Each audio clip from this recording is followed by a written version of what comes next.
Bapak Ibu yang terkasih di dalam Dharma, marilah kita bersama-sama mengagungkan guru junjungan kita dengan mengucapkan Namo Sang Hyang Adi Budaya, Namo Buddhaya. Semoga Bapak Ibu sehat dan berbahagia di dalam Dharma. Perkenalkan, saya Suryani selaku moderator dan pembawa acara dalam acara Mutiara Iman Sesi Agama Buddha Kompas TV Banjarmasin. Pada saat ini telah bersama saya narasumber kita Romo Aryananda Sahari, di mana pada hari ini kita akan berdamasa kaca atau berbincang-bincang tentang agama Buddha dengan tema Sadah atau keyakinan umat Buddha. Kami persilakan jika di antara Bapak Ibu semua yang ingin bertanya. Ya, silakan. Namo Sang Hyang Adi Budaya, Namo Buddhaya. Namo Buddhaya. Romo, saya ingin bertanya, apa itu sada dalam ajaran agama Buddha? Terima kasih. Oke, pertanyaannya akan saya tampung dulu. Boleh dilanjutkan dengan pertanyaan nomor 2 jika ada? Oke, silakan. Namo Sang Hyang Adi Budaya, Namo Buddhaya. Namo Buddhaya. Baiklah, banyak para Buddha seperti Buddha Amitabha, Buddha Sakyamuni, Buddha Amisajab Guru. Nah, menurut Romo, Buddha itu apa sih? Siapa itu Buddha? Ya, terima kasih. Oke, terima kasih. Ya, mungkin Romo dengan pertanyaan yang pertama tadi, apa yang dimaksud dengan sada? Mungkin Romo bisa memaparkan dulu. Baik, terima kasih Saudari Suryani. Namo Sang Hyang Adi Budaya, Namo Buddhaya. Baik, saya akan menjawab pertanyaan pertama, yaitu mengenai sada. Sada atau dalam bahasa Sanskerta disebut dengan srada, yang disebut dengan keyakinan. Keyakinan itu penting dalam agama Buddha. Kenapa? Dikatakan bahwa keyakinan itu lebih dahulu daripada pemahaman. Berarti kalau kita tidak yakin, pemahaman itu tidak akan muncul. Makanya keyakinan itu penting. Keyakinan ini mengandung dua makna. Yang pertama adalah membuka pandangan. Artinya, membuka wawasan kita, membuka cakrawala kita, membuka keinginan tahuan kita. Ini berhubungan dengan ehi pasiko. Berarti kita menyelidiki, ya, dengan keyakinan ini didasari dengan ehi pasiko. Kita ingin tahu, makanya dengan keyakinan itu kita bisa membuka cakrawala kita, pengetahuan kita, wawasan kita. Itu yang pertama. Yang kedua itu adalah praktik. Praktik itu ada dua lagi, yaitu adalah yang satu dengan puja, yang satu adalah pengendalian diri atau yang biasa disebut dengan pelaksanaan moralitas kita. Nah, praktik misalnya kita dengan kebaktian. Kebaktian yang kita lakukan secara terus-menerus seperti pada hari Minggu kebaktian umum ini gunanya adalah untuk membangkitkan, untuk meningkatkan keyakinan dalam diri kita. Yang kedua adalah pengendalian diri yang biasa kita laksanakan seperti kita meditasi, kita untuk mengendalikan pikiran kita, gerak-gerik pikiran kita, ucapan kita, apapun yang kita ucapkan itu bisa kita kendalikan, termasuk dalam perbuatan kita. Nah, keyakinan ini sebenarnya itu akan menimbulkan kalau dalam jalan unsur, jalan jalan unsur 8 ini dinyatakan bahwa keyakinan ini untuk membangkitkan pikiran benar. Ya, kalau kita misalnya yakin, ya, timbul satu keyakinan itu, yang jelas itu keyakinan itu adalah yang benar. Keyakinan kepada tiratana itu secara otomatis itu bisa membangkitkan pikiran benar. Maka itu disebut dengan sada. Sada ini tidak bisa diberikan. Ya. Sada tidak bisa diberikan. Ada satu cerita seperti ini. Ada seorang brahmana, ya, ingin mengundang Buddha, ya. Pada hari pertama ternyata Buddha sudah diundang oleh yang lain.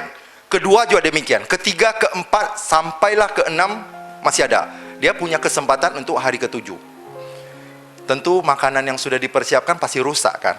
Nah, maka dengan penuh rasa sedih dia tinggalkan Buddha. Di tengah jalan bertemu dengan salah satu Agasawaka, yaitu Mahamoggallana. Mahamoggallana bertanya kepada Brahmana tersebut, kenapa bersedih? Jadi Brahmana ini mengatakan kepada Moggallana bahwa dia ingin mengundang Buddha, tapi gilirannya hari ketujuh, tentu makanannya rusak. Dia minta kepada Maulana supaya makanannya tidak rusak. Yang pertama. Yang kedua, supaya dikuatkan keyakinannya kepada Buddha.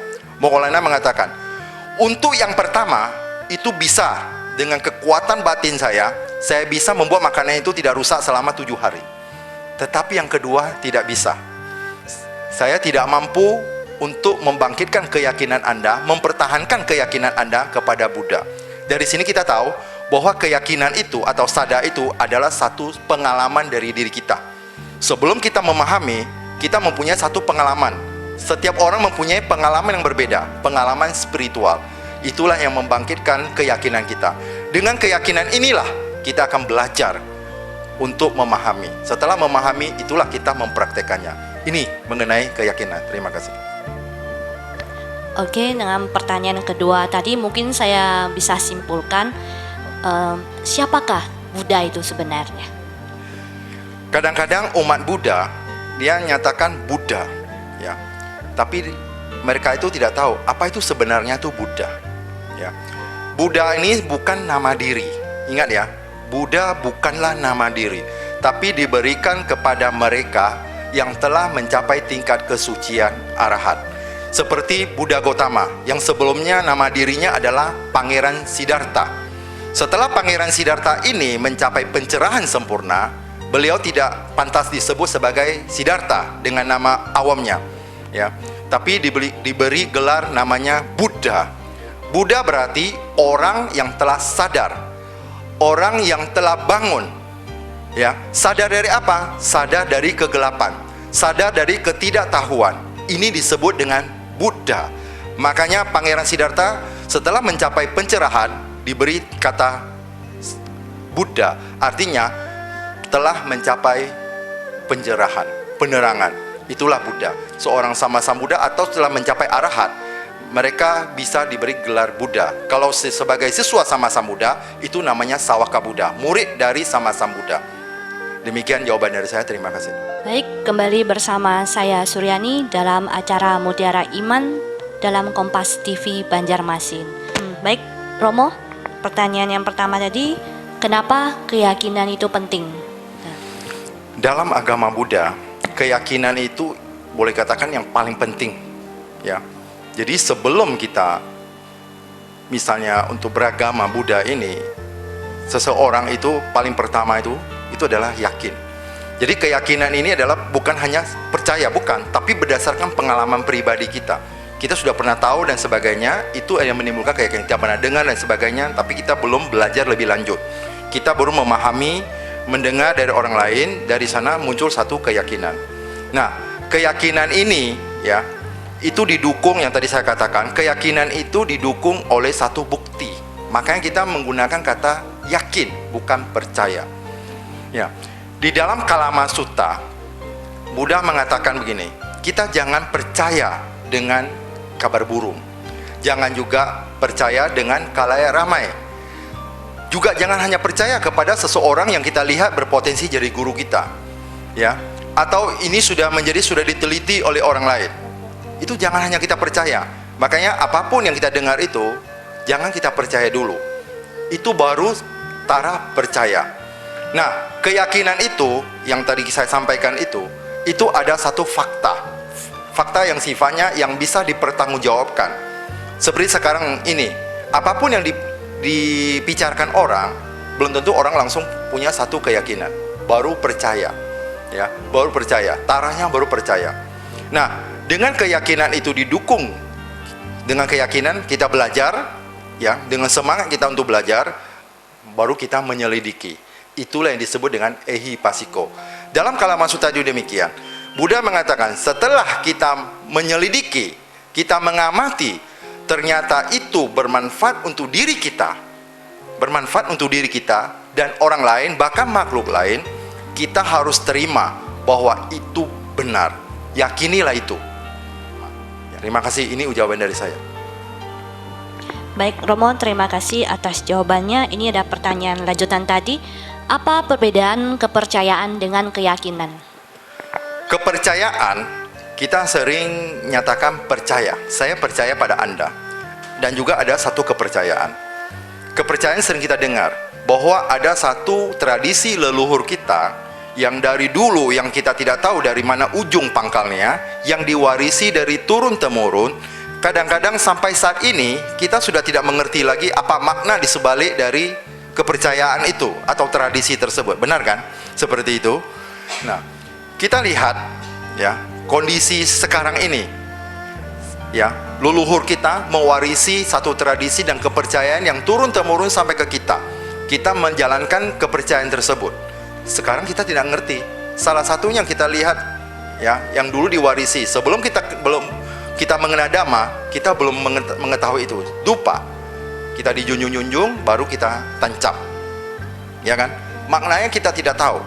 Tapi setelah kita belajar Buddhis, kita baru diberitahu apa sebenarnya manfaat atau simbol dari dupa ini. Dupa ini adalah simbol, ini adalah nama baik kita. Ya. Itu adalah simbol, asapnya itu adalah simbol nama baik kita. Kita di sini, tapi perbuatan baik kita itu bisa tertiup angin jauh sampai ke sana, bahkan sampai ke alam surga. Itu yang kita harapkan. Sedangkan keyakinan itu tidak sifatnya membuta. Ya. Kepercayaan bisa sifatnya membuta. Kalau sekarang saya katakan bahwa di sana di balik pohon itu ada makhluk. Mungkin pemirsa, bapak-bapak, ibu-ibu baru sekedar percaya karena belum membuktikan. Nah, keyakinan itu ada bukti. Setelah kita lihat, kita buktikan, kita analisa, ternyata benar di sana ada makhluk. Itulah baru munculnya keyakinan. Keyakinan itu muncul apabila ada fakta pendukung. Itulah yang dimaksud dengan perbedaan kepercayaan dengan keyakinan. Baik, terima kasih. Terima kasih Romo atas jawaban yang telah diberikan tadi. Selanjutnya kita akan membuka 2 pertanyaan lagi. Kami persilakan jika ada yang ingin bertanya. Silakan. Namo Buddhaya. Romo, yang mau saya tanyakan adalah mengapa umat Buddha jarang sekali menyebut kata Tuhan? Makasih. Oke, mungkin bisa kita langsung jawab ya Romo ya. Kenapa jarang sekali umat Buddha menyebut nama Tuhan ya? Mungkin Romo bisa sampaikan. Silakan Romo.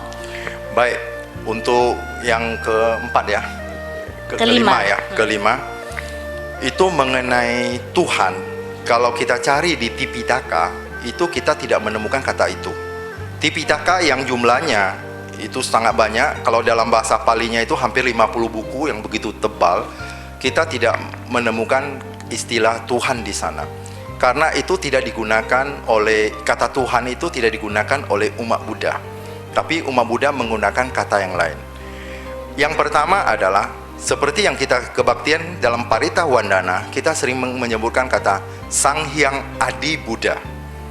Ya kan? Di sini akan saya terangkan yang biasa disebut dengan Adi Buddha. Adi Buddha itu disebut juga dengan Parami Buddha, ya, Paramadi Buddha, ya. Atau disebut dengan Patama Buddha, yaitu Buddha pertama. Buddha dari segala Buddha. Itulah Adi Buddha. Nah, dari Adi Buddha ini yang dalam bahasa awamnya adalah Tuhan yang Maha Esa, yang Adi Buddha, yang Patama Buddha itu diwujudkan dalam 5 dhyani Buddha. Salah satunya adalah Amitabha, yang biasa kita membacakan Amitocing. Ya, Amitabha ini merupakan satu Dharmakaya. Makanya yang kita sebut sebenarnya Amitabha ini adalah Dharmakaya dari Sama Sambuddha. Dari satu Dharmakaya yang disebut Amitabha itu, dhyani Buddha itu berwujud satu lagi dhyani Bodhisattva. Jadi tadi ada 5 dhyani Buddha terwujud di dalam 5 dhyani Buddha. Salah satunya dhyani Bodhisattva, yaitu satunya Avalokitesvara. Jadi dari Amitabha, Kwanse Pusat atau Avalokitesvara, dan juga satu Sama Sambuddha. Ya, satu Sama Sambuddha. Nah, Buddha itu sendiri itu mempunyai 3 tubuh, yaitu tubuh manusia, Nirmanakaya. Yang kedua adalah tubuh cahaya yang disebut dengan Sambhogakaya. Yang ketiga adalah Dharmakaya.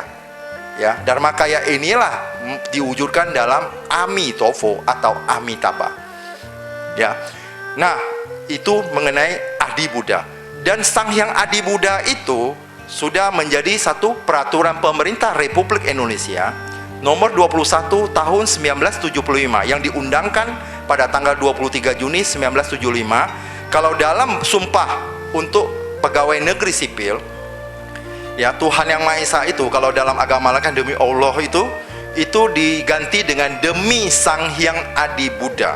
Jadi kalau ada sumpah jabatan untuk di pegawai negeri sipil atau untuk kedokteran dan sebagainya, itu sesuai dengan peraturan pemerintah tersebut, itu digunakan demi Sang Hyang Adi Buddha. Di sana Buddha menyebutkan adanya ati, ajatang, abutang, akatang, dan asangkatang. Ya, mungkin kita pernah dengar. Ati ajatang berarti sesuatu yang tidak dilahirkan. Ya, berarti memang ketuhanan itu sesuatu yang tidak dilahirkan. Ya. Abutang berarti tidak menjelma. Dia tidak menjelma menjadi makhluk apapun, menjelma menjadi manusia, menjelma menjadi apa? Itu tidak menjelma.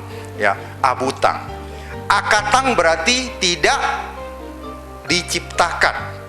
Dia tidak terciptakan, sudah ada dengan sendirinya. Yang terakhir adalah asangkatang. Asangkatang itu adalah dia itu mutlak, esa, ya, absolut, abadi. Itulah asangkatang. Ya, demikian jawaban dari saya. Terima kasih. Oh, terima kasih Romo atas jawaban yang telah diberikan tadi. Tetap bersama kami di dalam acara Mutiara Iman Kompas TV Banjarmasin.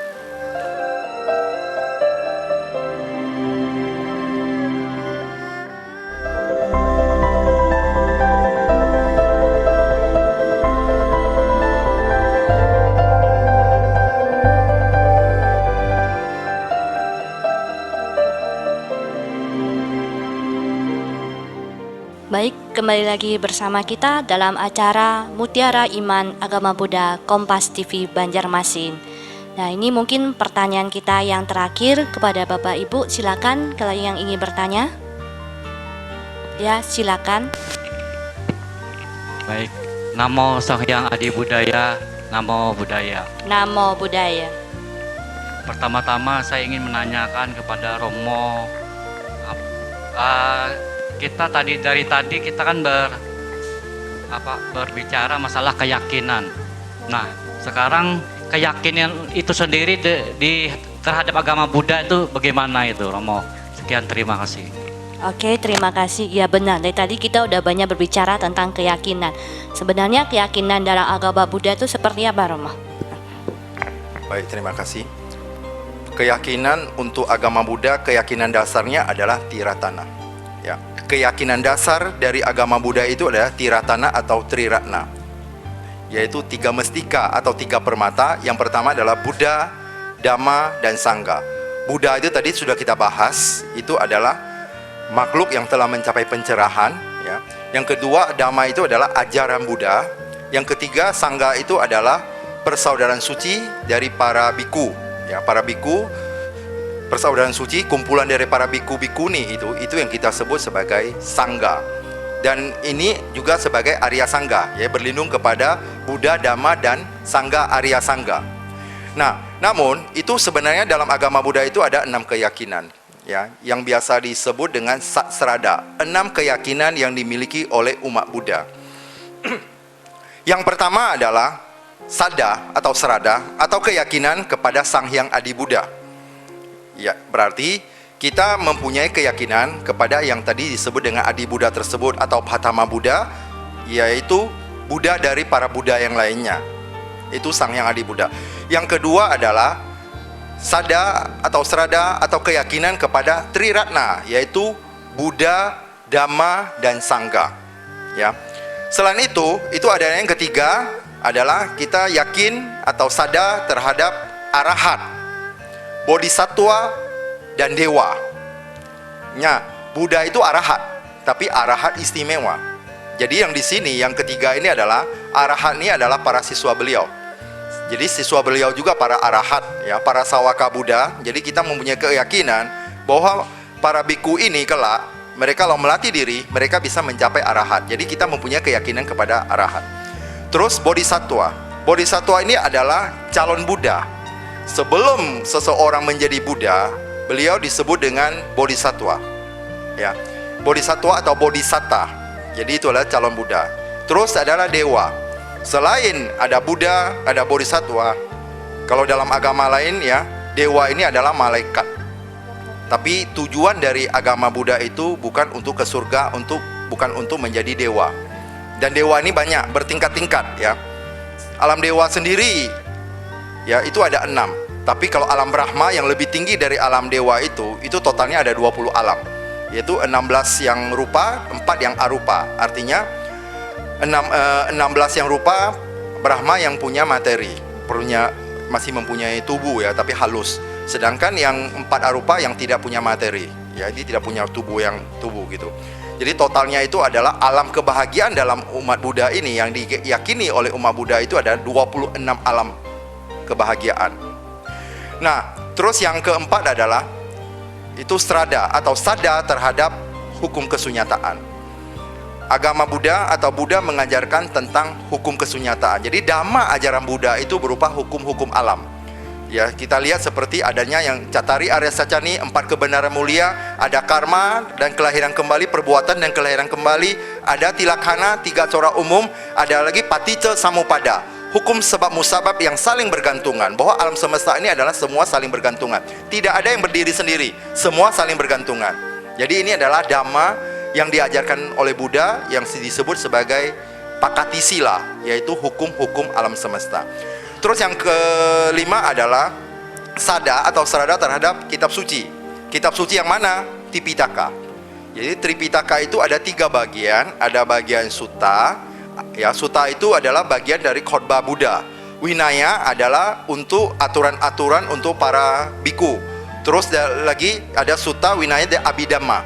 Abhidhamma itu adalah mengenai hukum pikiran, seperti ada telepati dan sebagainya.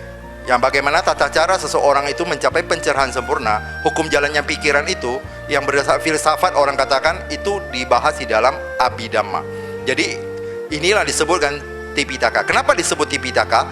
Karena pada sangga keempat, sidang sangga keempat ya, di Sri Lanka itu ditulis ya di daun lontar, dan masing-masing sutta itu dimasukkan ke dalam keranjang. Jadi keranjang dimasukkan ke sutta, masuk ke keranjangnya sutta, dan yang winaya ke winaya, ke keranjang winaya, dan abhidhamma ke abhidhamma. Jadi karena dimasukkan ke keranjang, akhirnya namanya Tipitaka, 3 keranjang ya. Terus yang keenam adalah sada atau serada terhadap nibbana ya, nirwana. Jadi tujuan umat Buddha bukan untuk mencapai alam surga ya, dengan perbuatan baik, berdana, menolong orang, tidak berbuat jahat tapi berbuat baik seperti ajaran Buddha ya.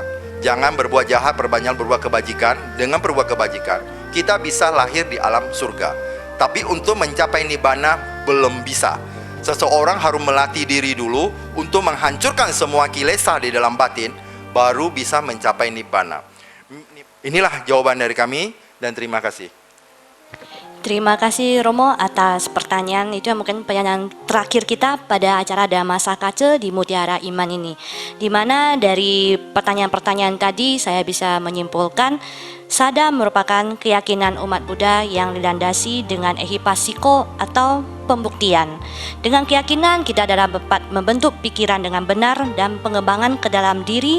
Setelah kita mencapai pengembangan itu, kita akan mengetahui hakikat dari Tuhan yang sebenarnya. Sedangkan di dalam agama Buddha kita ada memiliki 6 keyakinan, yaitu sada atau keyakinan kepada Buddha, keyakinan kepada Triratna, keyakinan kepada Arahat, keyakinan kepada hukum kesunyataan, keyakinan kepada Tripitaka, dan yang terakhir adalah keyakinan kita kepada Nibbana. Mungkin demikianlah acara Mutiara Iman Kompas TV Banjarmasin pada hari ini. Tetap saksikan Mutiara Iman Kompas TV Banjarmasin setiap hari Minggu jam 9 pagi. Akhir kata, Namo Sang Hyang Adi Budaya, Namo Buddhaya. Semoga semua makhluk berbahagia.